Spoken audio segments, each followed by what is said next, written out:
What's going on, everyone? Welcome back to another edition of Pistons Daily, where you can find daily content covering all things Detroit Pistons, Monday through Friday. As always, I'm your host. My name is Kyle Garrison. I'm over on Twitter at Kyle Garrison2, where I talk all things Detroit sports. So head over there, give me comments, questions, concerns, episode ideas. I'd love to hear from all you guys. Also, shout out to everyone who tunes in every single day. We are on the road to 2,000 subscribers, so if you haven't already, hit that subscribe button. It goes a long way to help support the channel. With that being said, let's jump into a Tuesday edition of Pistons Daily. So first things first, as always, our skill of the day. And I just wanted to talk about the versatility at the center position that the Pistons have. And when you're looking at both Isaiah Stewart and Jalen Duren's advanced stats, it's clear as day that JD significantly improves the offense and Isaiah Stewart significantly improves the defense, especially when you're looking at their on and off numbers. So when Stu was on the floor last year, the Pistons allowed 2.4 points less per 100 possessions and 4.9% less opponent effective field goal percentage, which was in the 98th percentile for centers. And his numbers offensively are below average, and I'm not afraid to kind of point that out. They're below average in almost every category, but luckily, on the other side, the Pistons have a very young and exciting center that thrives offensively, and that's Jalen Duren. So last year when JD was on the floor, the Pistons scored 3.9 points per 100 possessions more with him on the floor, and they had a 2.6% increase in effective field goal percentage with JD on the floor. And obviously, when you're just looking at these two players overall, it's clear, yes, Jalen Duren thrives offensively, Isaiah Stewart thrives offensively. Neither of them are great on the other ends of the floor, but you can look at this scenario as glass half empty, glass half full, and I choose to be optimistic about this scenario. I look at it as a luxury because you now have the ability to change lineups on the fly. You have two playable centers that excel in different areas, so you can look at matchups, you can look at game plans, and you can decide, tonight Jalen Duren's going to be a 25-minute guy, and Isaiah Stewart's going to be a 22-minute or 23-minute guy. And then other nights you're saying, okay, Jalen Duren is going to thrive in this matchup offensively and going to be able to hold his own on the defensive end. So we're going to play him 32 minutes a night. And then vice versa with Isaiah Stewart. If there's a tough defensive matchup, if you're playing the Denver Nuggets or the Houston Rockets and they have good mobile passing centers, Isaiah Stewart can check those types of players, and it affords you that luxury of, okay, Jalen Duren, you're going to take a backseat role tonight, or vice versa. So again, it's very nice that the Pistons have some versatility. They have the luxury of kind of switching up things on a night-to-night basis, because you have two centers that are capable of being elite on one end of the floor, and that's going to be very beneficial for this team in the long run. But again, if you guys think that maybe the Pistons need one solidified center who's elite on both ends of the floor, or do you think that they can continue to work through Isaiah Stewart and Jalen Duren and have two big men that you feel comfortable having out there at all times? But let me know, comment section down below. And then moving on, USA Today just basically dropped a power rankings list based off of current championship odds. And I'm not going to discuss why the Pistons should be more respected on this list or where they should be on this list, because it is a sports book, so these rankings are not subjective. But I just did want to identify some things I found pretty interesting. And the first one being, I'll just read the list real quick. So at 1, the Oklahoma City Thunder at plus 250 odds. And then tied for second, the Cavs, the Nuggets, the Knicks, and the Rockets at plus 750. Then you got the Lakers at plus 1600. The T-Wolves and the Magic and the Clippers tied at plus 2000. The Hawks plus 2500. Warriors plus 2800. And then Pistons at 12 at plus 4000. So one thing that I found very interesting was the fact that they have the Magic as high as they do, tied with the Timberwolves and the Clippers. And again, I didn't want to just complain about this list at all. I just wanted to identify some things I found interesting about the Magic and why I think it's very surprising that they have double the championship odds that the Pistons have. They're at plus 2,000. Pistons are at plus 4,000.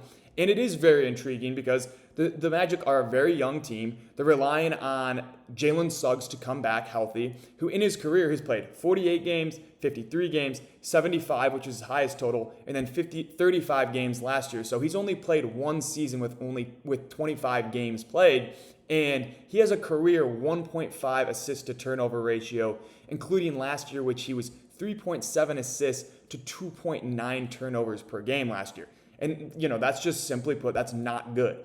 And they were not a great offensive team last year. They were actually one of the worst offensive teams in the league last year. They still had a majority of the season where Franz Wagner was playing, just over half the season where Paolo Banchero was playing. And again, you might add in Desmond Bane, Jalen Suggs comes back healthy, Anthony Black takes some of those facilitating duties away, and they could round out to be a very, very solid team. I don't want to take that away from them.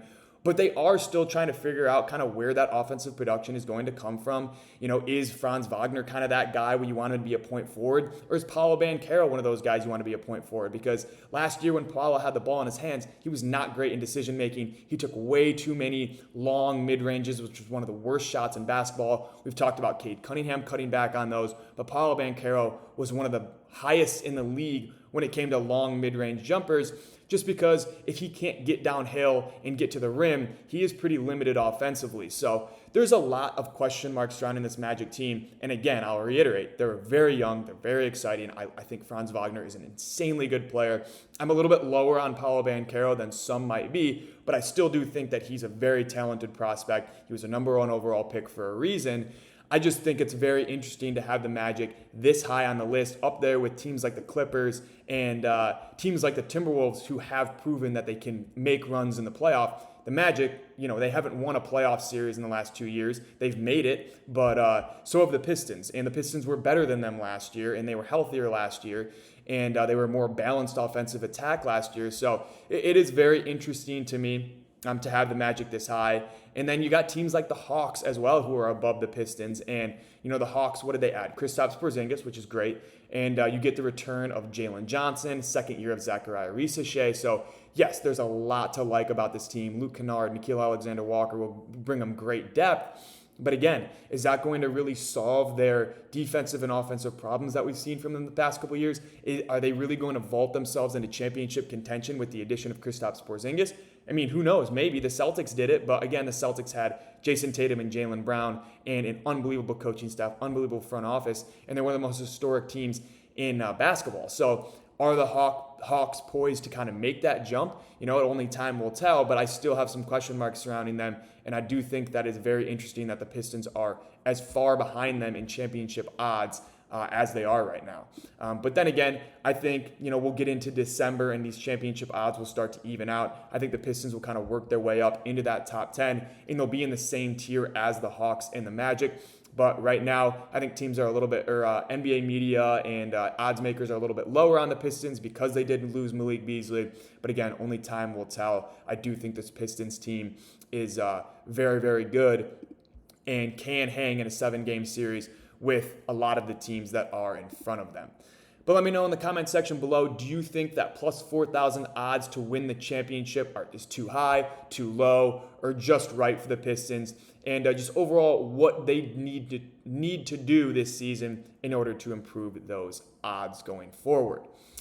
But next topic, I just wanted to kind of retouch on this Pistons starting 5. I know that the past couple of years, the starting 5, or I guess the past year, the starting 5 was pretty set in stone going into the year. Jaden Ivey gets hurt, and so, you plug in Tim Hardaway Jr. into that spot. Asar Thompson comes back healthy, so you're not really forced to do too much besides kind of move Tim Hardaway Jr. up into that shooting guard position. And, things ended up working out very well because Malik Beasley was pretty much a glorified starter on this team.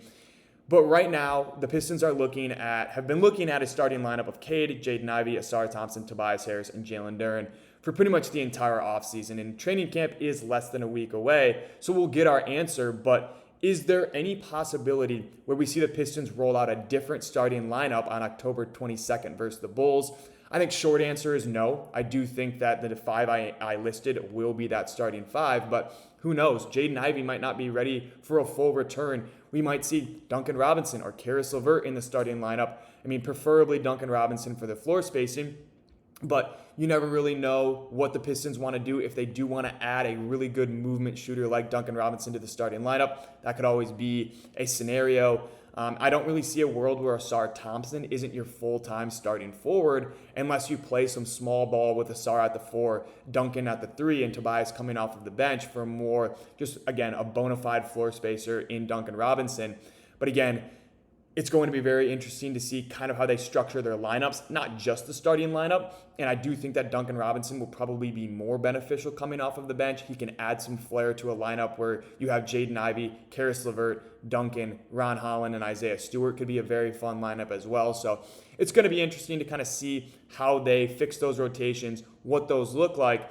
But when you're looking at the starters, Jalen Duren and Cade Cunningham are 100% guarantees to start. That middle of the lineup, 2 through 4, while I think it is pretty set in stone, we don't really know as of yet. We'll probably get more information as training camp starts up about who's kind of separating themselves as starters. But Tobias Harris might have taken a little bit of a step back, and you might have to reevaluate. Maybe you even throw Ron Holland in the starting lineup if Tobias Harris, isn't shooting at a 35% plus clip from three-point range, and you think that Ron Holland can come in and be a 30 to 33% shooter from three. Not elite, not great by any means, but much improved from last year, and you kind of give him the reins to that starting power forward position going forward. So again, just going to be very speculative as we head into the training camp. Again, who stands out, who kind of takes a regression, and just what the Pistons look like as their most impactful starting lineup heading into the year, because I do think the best 5 players will play, even if that means switching up kind of a small ball or a big man lineup, or just kind of throwing out the prototypical starting 1 through 5 out the window. And again, like I said, maybe you're starting Asar Thompson and Ron Holland in the lineup. But again, like I mentioned early on, I don't think that's the case. I do think that it will be Cade, Jaden Ivey, Asar Thompson, Tobias Harris, Jalen Duren game 1. And obviously it might fluctuate as the year goes on, but that'll kind of be your solidified starting 5 heading into the 2025-2026 season. But do you guys agree that that should be the starting lineup? Do you think that maybe there's some players that could plug into that starting lineup down the line, or as soon as day one? And just overall, what you would like to see that starting rotation look like on October 22nd when game 1 rolls around? And then last topic, I know we just talked about training camp, but I'll just give you guys some dates real quick. Media Day will be on September 29th. So when you guys see this, it'll be 6 days away. This is going to be Monday, September 29th. So it's about a week away. I'm recording this on Monday, September 22nd. So we are exactly 7 days away from Media Day and training camp. And then that first preseason game is October 6th at the Memphis Grizzlies. So we have 2 weeks till the Pistons' first preseason game. And it's very exciting. I know the topics on here have been very repetitive, and I'm really trying to get creative with what I talk about as we get into training camp. But now we're going to be able to get some quotes from players and coaches. We're going to see who's standing out, what the young core development that we've been hearing all offseason about actually looks like. If we're seeing Asar Thompson and Ron Holland, that weight that they put on, if that's transitioning to the defensive end or to their ability to get down or to get into the paint and be strong with the ball. What the facilitating ability of Jaden Ivey looks like, if he can be a true secondary ball handler next to Cade Cunningham.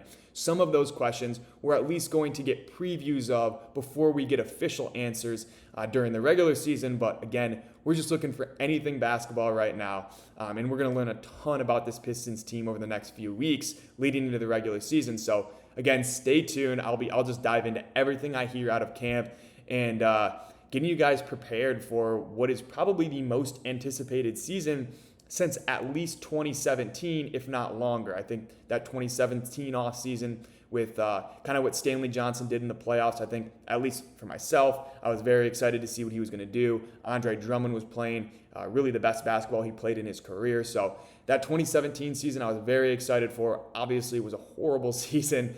But I do think, in my lifetime at least, this is probably the most anticipated offseason we've had since maybe 2008. So again, very, very exciting to see this Pistons team put on the practice uniforms, get into training camp, and really get the season started.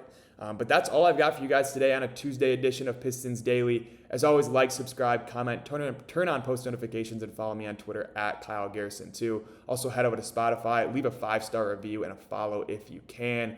Once again, thank you all so much for tuning in every single day. With that being said, that is going to do it here for episode 65 of Pistons Daily, and I will catch you all next time.